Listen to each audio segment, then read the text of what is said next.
अस्सलाम वालेकुम दोस्तों, मेरा नाम डॉक्टर असद महमूद है। मैं एक मोटिवेशनल स्पीकर हूं। इस शख्स को देखते हैं, इसको जरा गौर से देखिएगा। जानते हैं इसका नाम क्या है? इसका नाम है लॉर्ड मैकॉले। ये वो शख्स है जिसने 1835 में हमारा निज़ाम तालीम तरतीब दिया और आज तकरीबन 2 सदियां गुजरने के बाद भी हम इसी निज़ाम का हिस्सा हैं।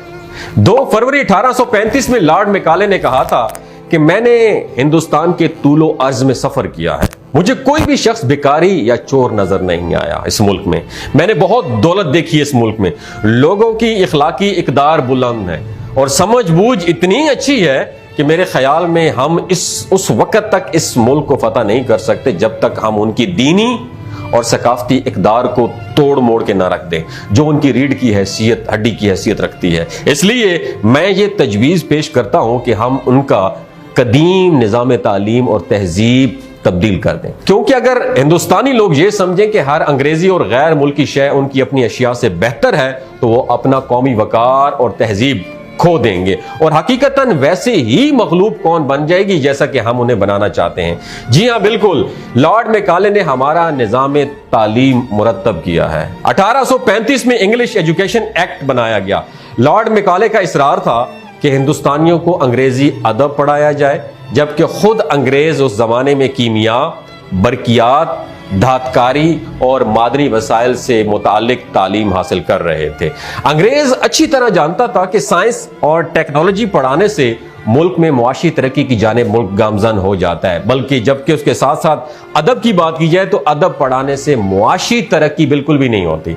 हमारे मुआशरे में याद रखिए कि सबसे बड़ा अलामा, तालीमदान, प्रोफेसर, सियासतदान, जज, वकील, सहाफी, पुलिस अफसर वही होता है जिसकी इंग्लिश थोड़ी ज्यादा बेहतर होती है, फिर चाहे वो असल अलूम फनून की अलिफ बे जीम दाल से भी नावाकिफ हो।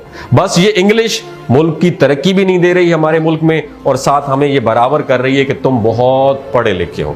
मानना पड़ेगा लॉर्ड मैकॉले ने ऐसी जबरदस्त चाल बनाई, सलूट करना पड़ेगा ऐसी कौम को जिसे हम 200 साल में तोड़ना तो अपनी जगह हम समझ भी नहीं सके। इसलिए किसी मुफक्किर ने कहा था कि सबसे मुश्किल काम गुलाम को यह समझाना है कि तुम गुलाम हो। दोस्तों, हम गुलाम को हम इसलिए नहीं कह रहे कि हमारे ऊपर अपने मुसल्लत है, हम गुलाम इसलिए हैं कि वो वहां पे बैठ के रिमोट कंट्रोल उसके पास है और जैसा मर्जी निज़ाम तालीम तरतीब दे हमने उसको फॉलो करना है, क्योंकि हमारे दिमागों में भूसा भरा हुआ है। इतने हुक्मरान आए, इतने अरसे से पाकिस्तान बना हुआ 76 सालों से, लेकिन किसी ने निज़ाम तालीम को तरतीब देने और तब्दील देने की कोशिश करने की कोशिश ही नहीं की। क्यों? हम गुलाम हैं।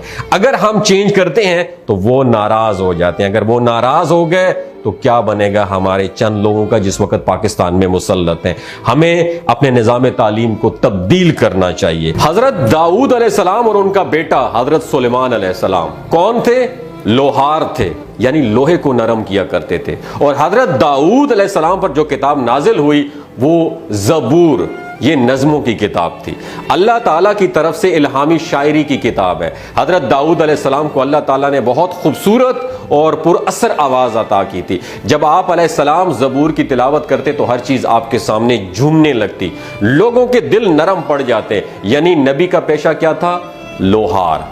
और आपकी उम्मत कौन है? यहूदी। अब बात करते हैं हजरत ईसा अलैहिस्सलाम की। हजरत ईसा अलैहिस्सलाम पर इंजील नाजिल हुई जिसमें हजरत ईसा अलैहिस्सलाम अपने आप को एक चरवाहा बताते हैं, यानी बकरियां चराने वाला। और आपकी उम्मत कौन है? ईसाई।